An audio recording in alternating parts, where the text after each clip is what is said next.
Welcome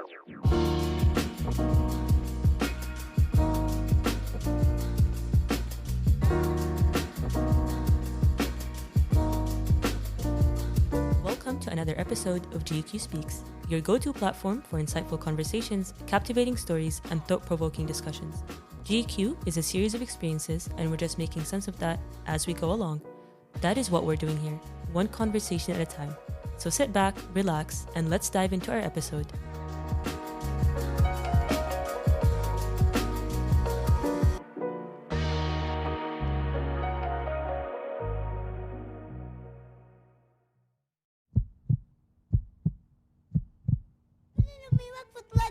اطلاق النار عنا يرحلوا عنا. احنا هيك مش عايشين في امان، احنا عايشين في حصار. احنا لو متنا احسن. انا لو متت وما شفتش الحياة اللي بتصير فينا، بنتكتل. احنا بنشوفش الا الموت والاصابات والجرحى. بفتح على التلفزيون بلاقيش الا تشييع جنازات ولا قصف ولا دبابات. بلاقيش برامج اتسلى عليها، بلاقيش صور متحركة، بلاقيش برامج اتعلم منها. كل تشييع جنازات ودبابات، قصف دبابات وطيارات. ليش بيسووا فينا هيك الشعب الإسرائيلي؟ The heart-wrenching voice that you just heard is a cry for help echoing from the heart of Gaza. It encapsulates a lifetime of struggle, resilience, and the enduring spirit of its people. It is nothing short of a testimony to what the children of Gaza have to endure through on a day-to-day basis. But here's the twist. This clip hasn't been recorded recently. It dates back almost 14 years. And what's even more incredible is that you might recognize this voice from someone right here in Georgetown University, Qatar. Today, we're honored to have Ahmed Zayed, a senior from the class of 2024, here with us in the studio. Ahmed, thank you so much for accepting our invitation to be a part of this podcast. No, thank you so much for inviting me here. It's really an honor. So today we'll embark on a journey with Ahmed, exploring the story behind that heart-wrenching video and how it shaped his life. This would really help us put things into perspective, especially with regards to the ongoing situation in Palestine and the way Georgetown as an institution has responded to it and what concerns we as Hoyas, as people for others, have with this response. So before we get any further, Ahmed, could you walk us through the moment captured in that video and the path it set you on? Yeah, so this video that the audience just heard was recorded during the caste-led, as Israel called it, caste-led operation, even though it was a full-fledged invasion of Gaza in 2008, towards the end of 2008. Our house was targeted, semi-destructed, so my family and I had to leave and go to one of the UNRWA shelters that are supposed to be for civilians, basically safe havens, even though even that in and of itself is misleading. There is no safe haven in Gaza when Israel is the force at hand, when Israel is attacking. So we had to leave. I remember we had to just very quickly pack our stuff. I didn't even have time to put my slippers on. We just left and we walked kilometers and kilometers until we got to that school. And of course, by the time we got there, we were, just heavily affected. The morale we saw on the streets. Of course, we saw scenes that just will never escape my mind. People getting executed at point blank range, tanks pointing their cannons at us. Of course, we made it. We survived. But we had to march to the school. When we got to the school, we were around 50 people in one classroom. The school itself wasn't safe. As I said, there is no safe haven in Gaza when Israel attacks. The school got hit by 2 drone missiles, and 3 of my cousins were martyred in 2008, Allah yarhamhum. So you can see how it started to build up, and I started to get fed up with what was going on. We were exposed to phosphorus bombs. Again, the phosphorus is an internationally prohibited, internationally banned weapon. Israel fired phosphorus bombs specifically around the school. We inhaled some of it. Of course, it was not concentrated at all, or else we wouldn't have survived. We wouldn't have made it. But phosphorus, it got me very sick. mentally I wasn't in a good place at all. I just felt that there was this pent up energy that I had to release into the world. And I saw one of the Al Jazeera camera crews coming into the school trying to capture the experience and the plight of the Gazans during that war. And I remember standing next to my dad on the staircase of the school and pointing to the guy and saying, Baba, Dad, I want to talk to him. I want to talk to the camera. I want to tell the world what I'm feeling and what we're going through. And he was like, yeah, Baba, yani, politicians and diplomats have been talking about our country for 50, 60 years. What do you think you're going to change? Just go inside, make sure you're safe, look after your mom and sisters. And he just strolled on and bought a pack of cigarettes, and he just ignored it. And I was like, no, I really couldn't keep it in anymore. So I went to the cameraman. He is now Dr. Tamer Mishal. God bless him. Amazing professional when it comes to journalism. He's the producer now of Ma Khafi Adam, the Al Jazeera program. And I told him, Ammo, Mister, I would like to speak on camera. I would like to tell the world what we're going through. And he was like, inshallah, when you get older, come back to me and I'll record your video and I'll show the world. I was like, no, don't dismiss me as a child. I'm not a child. I want to talk to the world right now. He was like, he was taken aback. So he was like, whoa, okay. And he took me, aside. And he was like, what do you want to say? So I told him, and he was like, they were packing up. He was like, guys, come on, unpack everything. We have to record this. So they recorded it. I started talking. Obviously, I couldn't control my emotions. I started crying. It was just me letting out everything that's been pent up. And you have to understand, in Gaza, at that time, yes, but especially in Gaza, social media wasn't really a thing. You really couldn't experience the feeling of catharsis. You couldn't experience the feeling of venting your emotions, of letting the world know about what's happening to you. But I'm just looking at my role models in life, my mom and dad, and they're completely broken. They're completely broken down. And I remember when we were stopped in the street by the Israeli tank, and of course they had to search us very disrespectfully, but nonetheless search us. And they were coming towards my dad, so I was holding onto my dad, and I looked up to him to see how he was feeling, and I saw that he was scared. And at that point, I started crying. So I'm just seeing my role models in life completely just break down, and I couldn't take it anymore. So I just started venting, and Tamer Mishal, Mr. Tamer, Dr. Tamer, liked it a lot. They made like a promo out of it, and they repeated it continuously on Al Jazeera screens, subhanallah. And Sheikh Amoza bint Nasser saw the video, and she was impressed for a kid like me at that age to speak what I spoke. So she reached out through QF. At that time, it was called Al Jazeera Children TV. Employees there reached out to my family, and they were able to get in contact with us, and they informed us that Sheikh Amoza wanted me to come over to Qatar, get honored as, I think at the time they called it one of the top 5 most influential journalists of the world for that year because of that clip and whatnot. So the award was handed by Al Jazeera. So I went there. I met Her Highness Sheikh Amoza, and she told me that she would love it if I would accept the offer of continuing my life and education here in Qatar Foundation. And I just told her, yeah, I just want to get a good education and help the people back home. I want to become a doctor and treat the wounded, or become an astronaut and let the people know that a Palestinian discovered a new planet. And she was like, that's what I need from you. I just need you to accept this offer. So will you please accept it? And I said, of course I will. And my dad accepted it. So I, 2009, settled back, moved to Qatar, settled in Qatar, me and my dad alone. 2012, rest of my family came. I studied at Qatar Academy from 2009 all the way to 2019, grade 3 to grade 12. And then I graduated, and throughout that journey, I realized that, I kind of felt that it was only fitting and fair for the people back home that I do something to pay them back, because the reason I'm here is every single drop of blood that was shed by every Gazan and Palestinian over history. It's a butterfly effect, right? The people who were on the front lines defending our lives, our honors, our homes, our safe havens.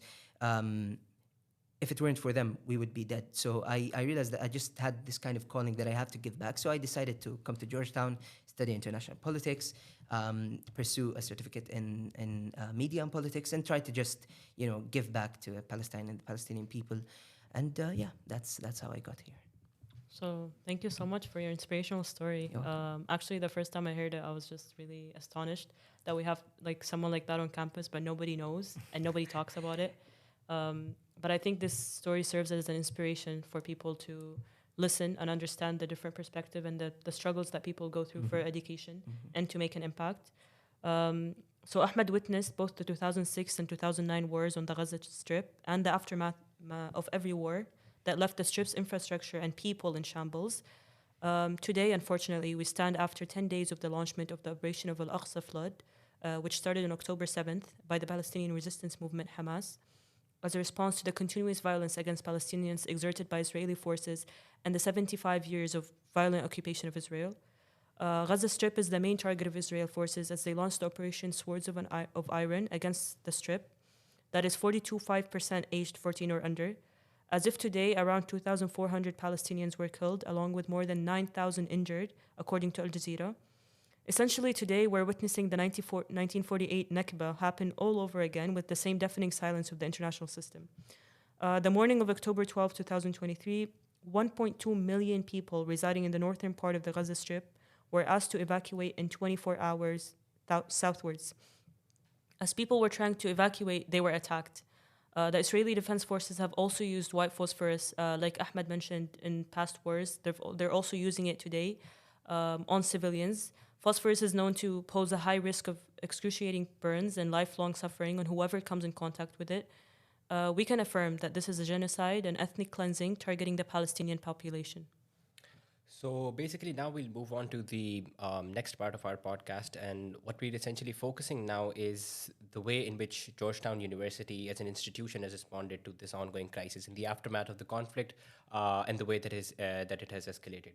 So before we delve into that part, I would like to start us off with a disclaimer that our discussion on Georgetown's response to the ongoing crisis for those of you who would like to check out any of the sources that we're referencing throughout our conversation, they will be available through the links in the description box. You can feel free to explore and interpret them on your own discretion. And if your views differentiate from ours or our interpretation, you totally have the freedom to explore them on your own. So basically, in the aftermath of the escalation of this crisis, Georgetown University responded in the following ways. Firstly, we had President John J. DiGioia send out a message to the entire Georgetown community on Sunday, the 8th of October, showing deep concern over what he referred to as an unprecedented terrorist attack on Israel. In the words of Professor Omar Khalifa, Associate Professor of Arabic Literature at Georgetown University in Qatar, this statement flagrantly mischaracterized the nature of the recent escalation of violence in the region and provided no context for understanding the actual events on the ground. For those of you interested, we've included a link to his full statement in the description below as well. But coming back to the president's statement, Ahmed, we know that there's been a huge wave of discontentment within the GUQ community over it. And this mirrors the sentiments that many of the students and faculty members of Georgetown Qatar have. You too have expressed your opposition to the statement in the Dean's Forum yesterday. We'll get to the Dean's Forum in a bit more detail later. But before we dive into all that, can you share your perspective on the president's statement? Yeah, so thank you for bringing that up. The President DeGioia's statement was, let's just preface by saying, when we say understandable, we do not mean justifiable, right? And I'll get into why that is the case later on. But I think we can criticize the statement in two ways, mainly. At least personally, and I've talked to many of the Palestinian students who read the statement, especially those who are affected directly by what is going on in Gaza right now, the absolute genocide that's going on.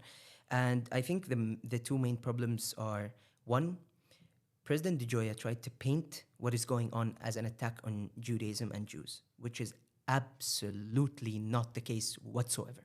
This is very, very dangerous. It's very dangerous. It's a very sensitive point to, I'm not even gonna say misinform, but disinform. This is disinformation right here.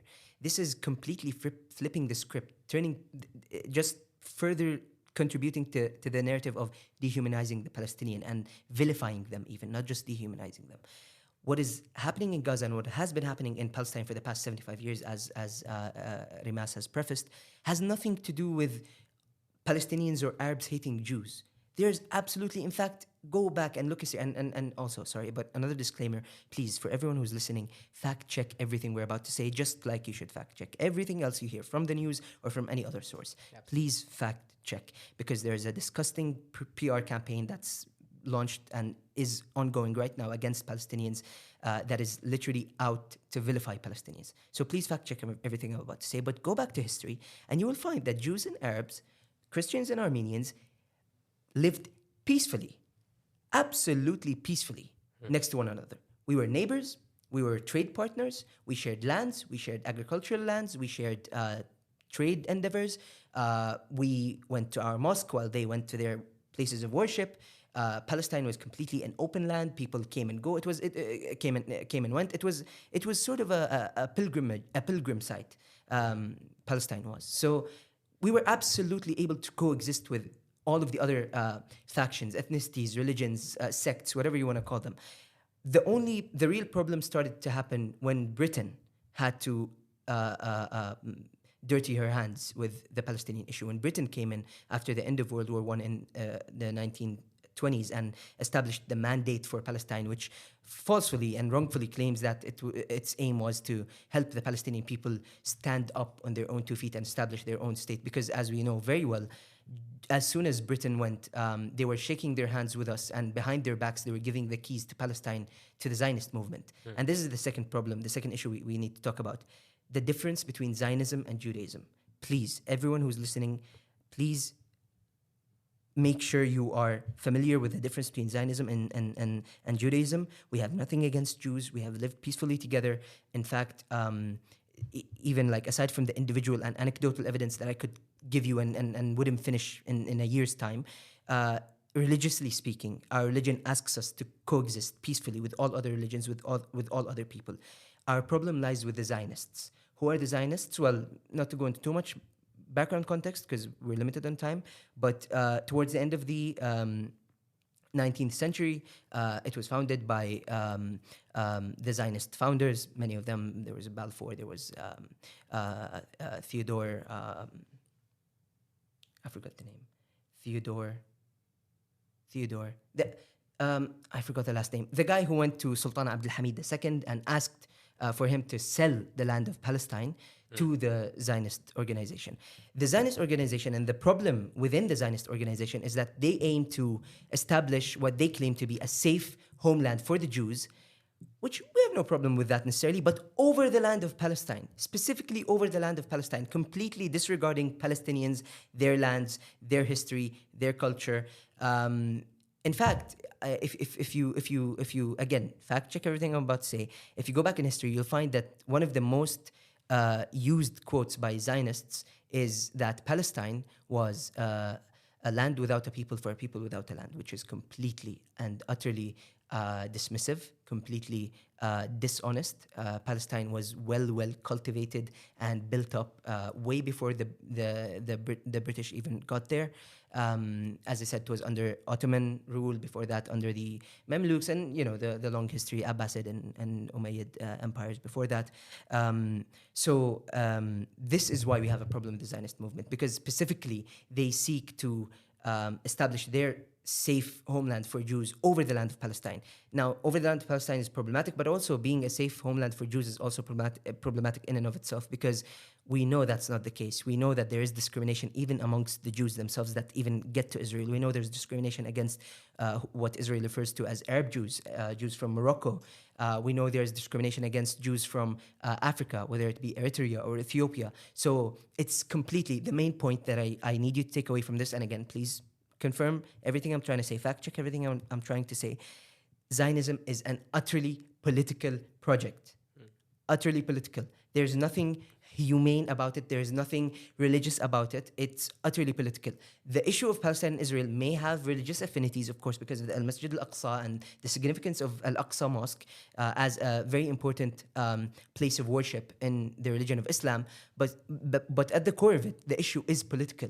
It's the issue of an occupier, a colonizer that came and colonized a land. There's nothing new with what's happening in Palestine. There's nothing weird. And I mean, we'll get to that later. But yeah, so that's the first, sorry for going into too much detail, but that's the first problem. Second problem that we have with President De Gioia's message is the complete dismissal of the Palestinian side, complete dismissal of the Palestinian perspective.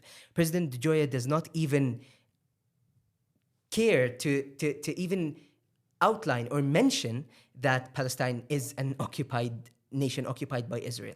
That's not even mentioned. If you read this email and you have no background context, you will assume that Palestine was a neighboring state to Israel, and just one morning, for the heck of it, woke up and were like, you know what, guys? We're going to terrorize Israel today. I feel like terrorizing Israel today. This is what he painted it as. And it is, nothing could be further from the truth. He fails to mention the 75 years of ethnic cleansing, displacement, dispossession, humiliation of Palestinians, other than the, of course, the attacks on places of worship for Muslims, Al-Masjid Al-Aqsa. This context is very, very important to understand what's happening. It's like trying to say that Algeria, for the heck of it, waged war against France. It's like trying to say India, for the heck of it, waged war against Britain. No, Israel is a colonizing entity. It's a settler colonizer. I mean, settler colonialism is a whole other subject, but it's a colonizing entity, colonizing a state that should not be colonized. It's unnatural. The existence of the Zionist entity of Israel is in and of itself unnatural. So this context was missing. It is very important, and we really, really feared as Palestinians, and were let down and disappointed by that statement, because we feared the impact that it would have on people that would read this statement. Because as we all know, here in Georgetown, Qatar, we're blessed to have a very fine education, plus a very diverse setting. Here in Georgetown, Qatar, you get exposed to almost all of the points of view and subjective points of view that could be available in the world, that could exist. So you hear everyone's point of view, and then you get to fact check, you get to think, you get to process it in your mind and pick a position. In the US, we fear that that's not the case. One, because the US has been, for a long time, since the birth of the State of Israel, a supporter of the State of Israel. I mean, we're talking about, and I just have some numbers here that I need to drop very quickly. We're talking about over $300 billion in aid from the US to Israel. $300 billion. We're talking about over the past 70 to 75 years. We're talking about over the past 10 years, a new agreement has been reached whereby over $3.8 billion a year are going to be sent to Israel in military and financial aid and financial support. So it's very obvious. It's not a secret. The US's position of the Israeli-Palestinian, I'm not even going to call it genocide, the Israeli genocide of the Palestinians. So we fear that the people who read the message on the other side of the world are not going to have the context, and are therefore going to just fall into the trap of vilifying the Palestinian and not take into account the context of the 75 years of absolute brutality that were absolute war crimes that were committed, and crimes against humanity that were committed against the Palestinians. So I think those are the two main issues. To summarize, trying to convey convey the issue as an anti-Semitic, anti-Jewish issue, which is absolutely not the case. As I mentioned, Jews and Muslims have had a long history of prosperity and peace in the region. In fact, even if we talk about Andalusia, when Jews were persecuted, and this is another thing Europeans have to understand, and Westerners, Jews were long abused and mistreated in Europe. And when that happened, they actually sought refuge in North Africa and the Middle East. So we've had a long history of peace and prosperity and living alongside one another and coexisting. So that's not the case. The other issue, as I said, is the context. The lack of context, it's very, very dangerous. It could be lethal in terms of formulating a perspective on the issue of Palestine. So Dean Safwan Masri, on October 10th, 2023, he expressed deep sorrow for the impact of these recent events on the GUQ community and beyond. He emphasized the heart-wrenching loss of innocent lives, both Palestinian and Israeli, due to the escalating violence. He called for prayers for de-escalation and a just, peaceful resolution, while urging the GUQ community to come together and offer support to one another. Additionally, he invited everyone to an open forum on Sunday, October 15th, in the auditorium, to facilitate an open and honest discussion about the situation and the emotions it has stirred. So Ahmed, I would like to hear from you, since you were there and I was also there. What were your thoughts on the forum, and just generally your reflection on that forum yesterday? So if you would allow me, can I just touch on Dean Masri's statement first? Yeah, So I just have to say, I want to thank Dean Masri for taking that stance. Again, Dean Masri said in the open forum yesterday. We didn't talk about that when we were talking about the Joy's message, but Dean Masri clarified yesterday that the main kind of mover, the main motive behind everything that's happening in terms of statements and this PR war is the Zionist lobby. And people, and I myself was actually guilty of this. People usually hear these words and just point fingers. Conspiracy theorist. What do you mean Zionist lobby? Are you trying to say that Jews are trying to control the world? It's absolutely undeniable. Again, go and fact check. The Zionist lobby is arguably the strongest lobby in the world, and it lobbies for the interests of the state of Israel. And Dean Masri clearly pointed out that the Zionist lobby absolutely bullied, harassed, and threatened President DeJoya. I'm not trying to justify President DeJoya's message, as I said, but they were an active force behind that message. And in fact, apparently the message was supposed to be much worse, but DeJoya tried to avoid being too one-sided, and causing other major issues. So the same applies for Dean Masri's message. And Dean Masri himself even said yesterday he had to go back and forth for several hours trying to get confirmation on the message before it was sent out. So I want to thank him for the effort that he has put in. We know it's challenging. We know it's intimidating. The Zionist lobby, as I said, they're very well organized. They're very efficient. And they're dangerous. They're very, very dangerous. We can talk about them more later on if you'd like. But getting to Dean Masri's message, I think it was much, much closer to what we hoped we would see from President DeJoya, right? There was a clear acknowledgement of the Palestinians' plight, clear acknowledgement of the context of 75 years of ethnic cleansing, genocide, apartheid, of course, displacement, dispossession of Palestinians by the Israeli Zionist entity. And then, of course, I want to thank him as well for making the open forum happen, actionable steps. The open forum was very helpful. It was helpful to feel like we were heard as Palestinians. Honestly, I mean, it goes without saying, the sense and feeling of helplessness is just absolutely lethal. It's destructive.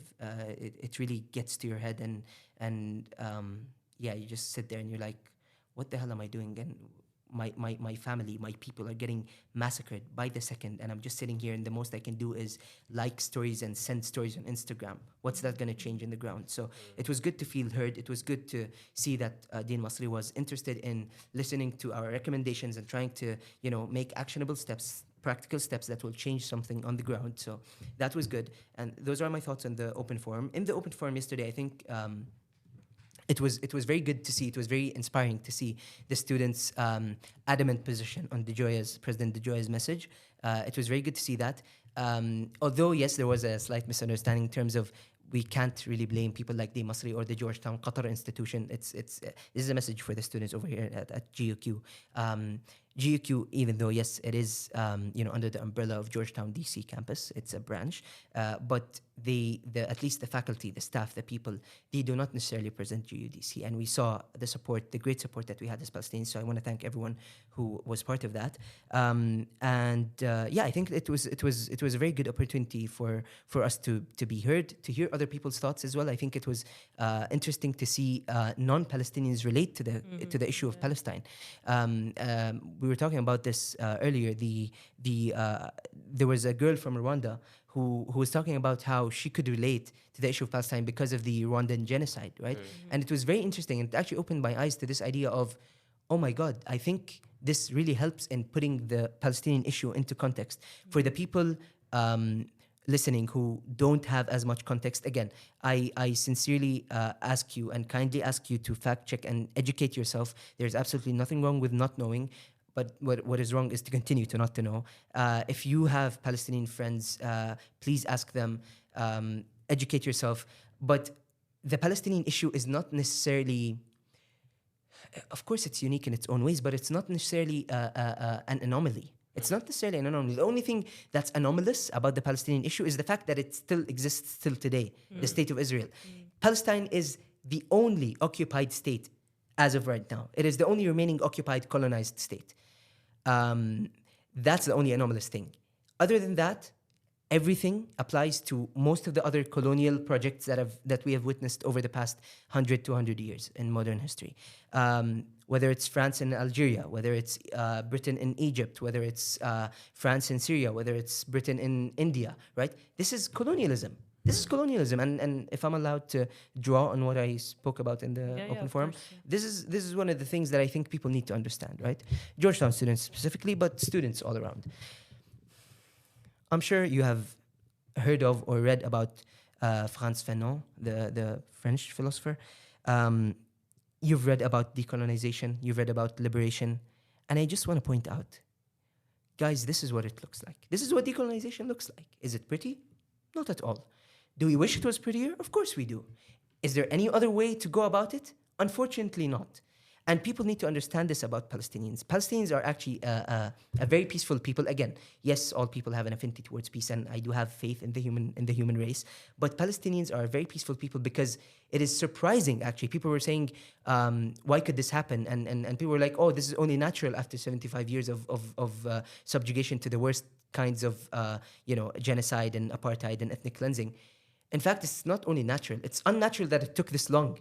Think about it. It's unnatural that it took this long for our people to be genocided, massacred, live under apartheid, families, and literal families split in half because of that wall, because of what they call the Green Line. So we really tried to seek peace. As Palestinians, really tried to seek peace. We tried to seek peace under the UN's resolution in 1949, which of course Israel completely disregarded and went on to occupy most of the Palestinian territories in 1967. We tried to live peacefully and tried to go for peace when we had the Oslo Accords, which again were completely dismissed. We were, as Palestinian people, we have to face it, we were duped. We were duped by the Oslo Accords because Israel made the most out of it, while as Palestinians we have been at the backhand of it ever since it happened in around 1993. So we have sought peace. It's not like we just woke up one day and we're like, you know what? I choose violence today and let me go and kill some Israelis. That's not the case. We've tried to go about this in other ways and we couldn't. So this is what liberation, this is what decolonization looks like. You're taught about it, you learn about it in class, and you're ever so adamant about supporting the colonized people, the oppressed people. But once it's applied into action, you're suddenly reluctant. Oh no, what? What is this? No, this is what you were taught in theory was decolonization. This is it applied. This is what happens when it's applied in real life. This is the application of the theories that we've been studying. So I just hope that people can get that kind of understand that context. And the Palestinian context, again, it's a humanitarian. The Palestinian issue is a humanitarian issue, and you can definitely link it and draw on similarities between it and other humanitarian issues such as the Rwandan genocide, the British colonization of India, French colonization of Algeria. It's not necessarily an anomaly in that sense. So yeah. Okay, so on that very note of tangible action, obviously in the light of the ongoing crisis, what are some of the specific actions that you're looking for from main campus and Georgetown University in Qatar? You mentioned how, the response in main campus followed a kind of a predictable path, still justifiable under no means whatsoever. You mentioned the Zionist lobbies and their activities and everything. But at the same time, we understand how we as Georgetown University in Qatar have higher expectations, considering the unique setting of this university in a region where the Palestinian cause holds so much importance. So we are right in expecting, a robust and a more proactive stance here that really aligns closely with, the principles of empathy and understanding for a situation that's so much sensitive like this. So we've talked about how we might have lacked in terms of positioning over here, but in terms of tangible action, what support do you think is genuinely necessary for the Palestinian members of our community, both over here in Georgetown, Qatar, and main campus? So I think we can go about this by breaking it down into three separate kind of categories of action. First, kind of action I would like to see taken is on an individual and collective level. Please educate yourself. Learn more about the topic, and again, I don't want to come across as condescending. I'm just saying, educate yourself in terms of please seek help. If you're someone at Georgetown Qatar, please, I'm very willing to help and give you the context that you might be looking for. or you can, of course, seek the SJP, Students for Justice in Palestine. You can seek anyone in the community that you feel will provide trusted sources and trusted information, or trusted information from trusted sources. But please educate yourself. Don't be afraid to ask. I know people are often intimidated by this issue because it's a very sensitive issue, and people are like, oh, should I even ask? Like, people are being killed and massacred. Should I even be asking about this? You should always be asking. You should always be seeking to educate yourself, because trust me, once you do, things will be much clearer. And again, the reason I'm saying educate yourself is because, and we mentioned this today in the SJP, earlier in the SJP event, we are on the right side of history. We know we are on the right side of history. We know we are on the right side of humanity. So I'm confidently asking you to educate yourself, and you will figure out why we are so confident as Palestinians in our right to live, in our right to human rights, in our right to freedom and liberty, in our right to be treated equal to every other human being.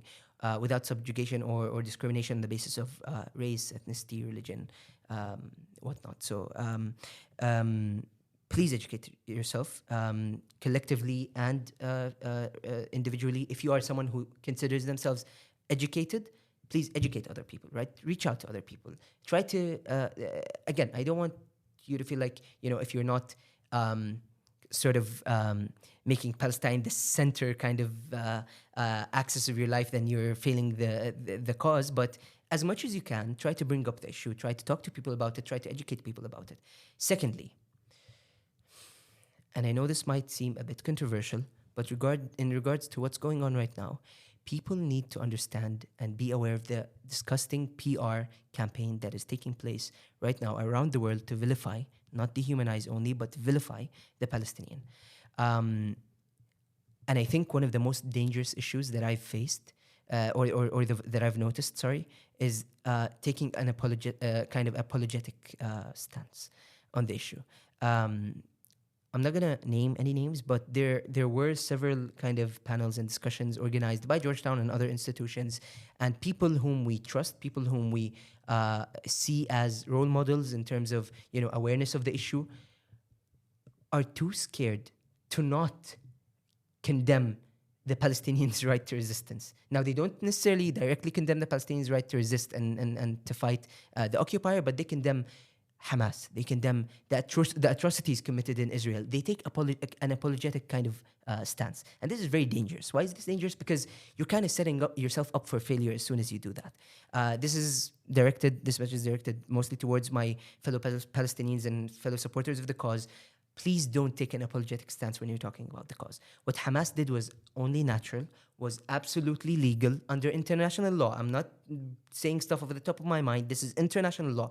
Killing civilians should always be condemned. No two can disagree on this, right? This should be a given. We're human. We're aware enough to know that this is just a given. No matter where the discussion goes, killing civilians should always be condemned. Yeah. However, Hamas, as a resistance movement, as a movement of struggle that represents the Palestinians, condemning them is very dangerous, very, very dangerous. And I assure you that the PR campaign funded and powered by the Zionist lobby that's being marketed and disseminated around the world right now will use this against us. Hamas has a very large, what you would call in Arabic, حاضنة شعبية, a very large kind of popular support.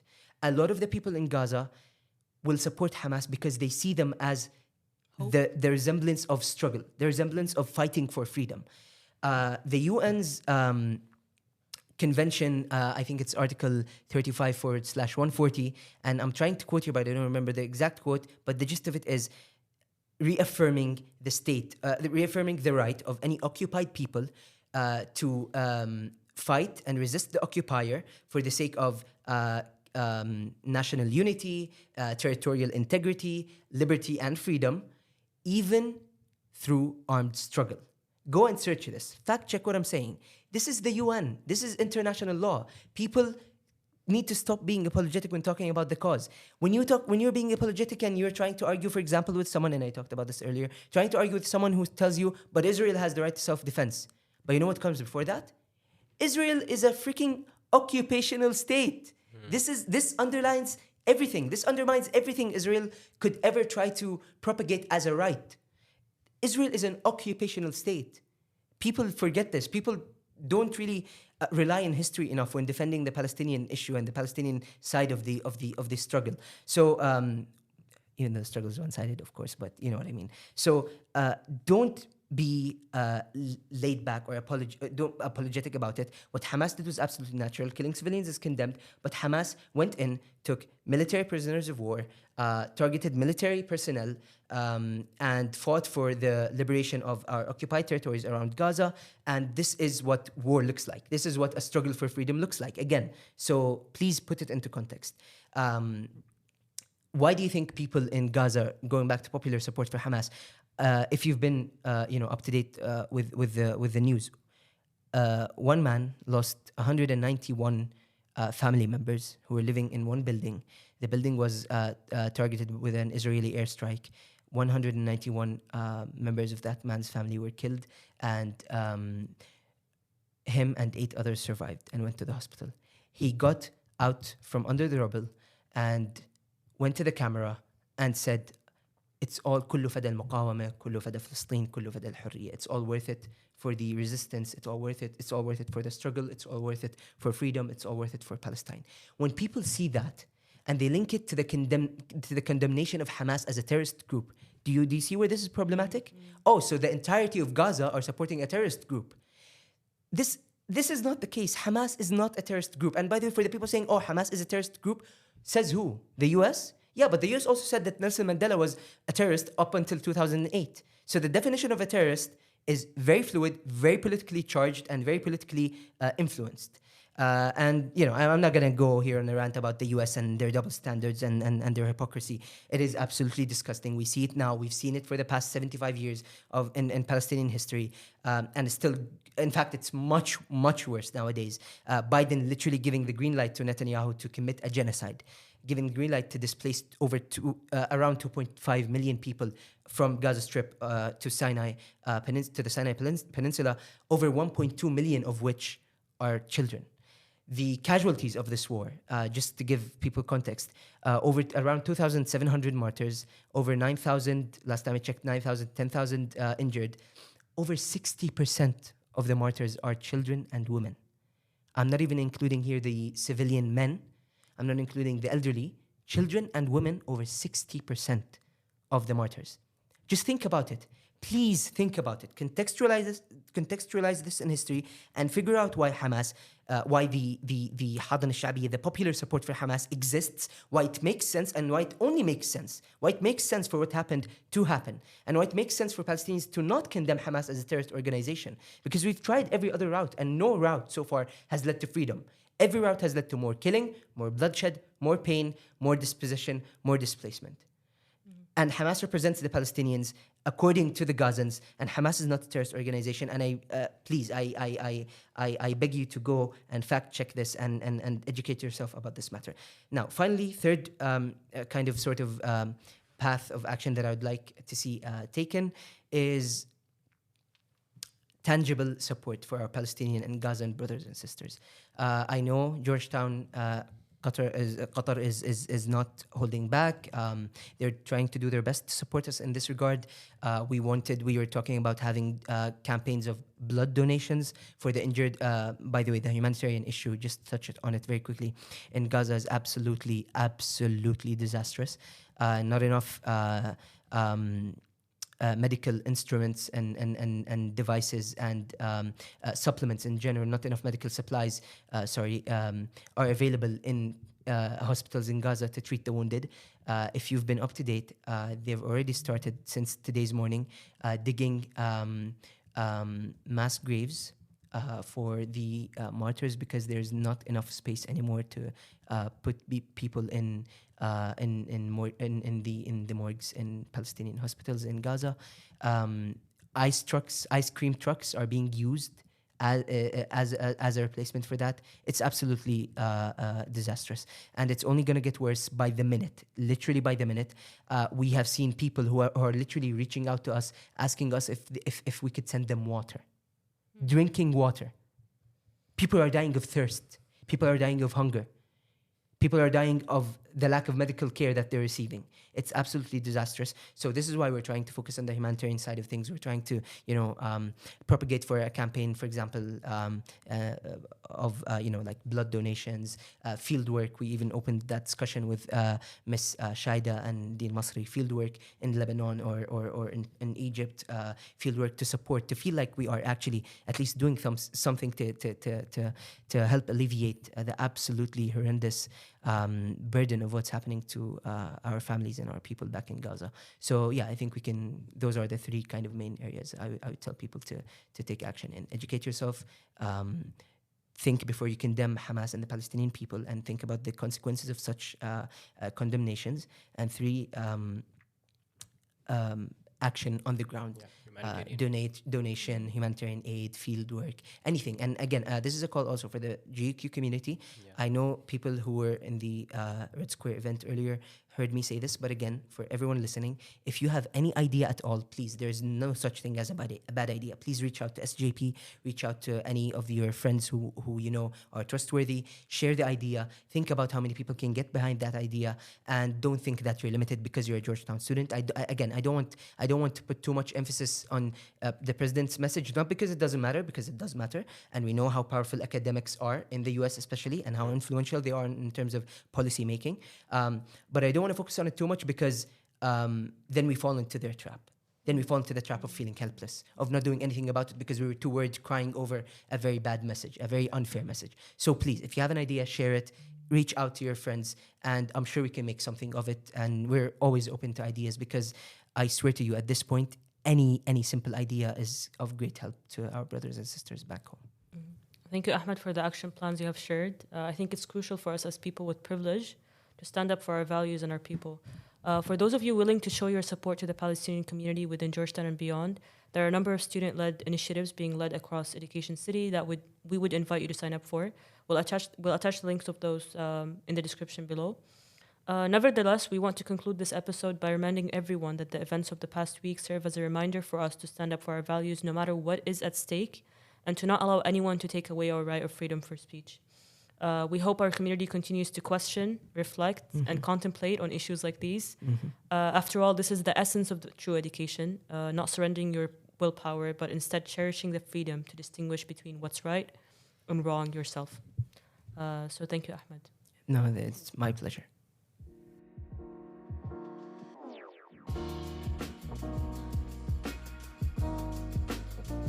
Thank you for tuning in to this episode of GUQ Speaks. We hope you've gained valuable insights and inspirations from our conversation today. If you enjoyed this episode, please don't forget to follow us on our Instagram page at GUQ_Speaks, and be sure to leave a review on Spotify to show your support.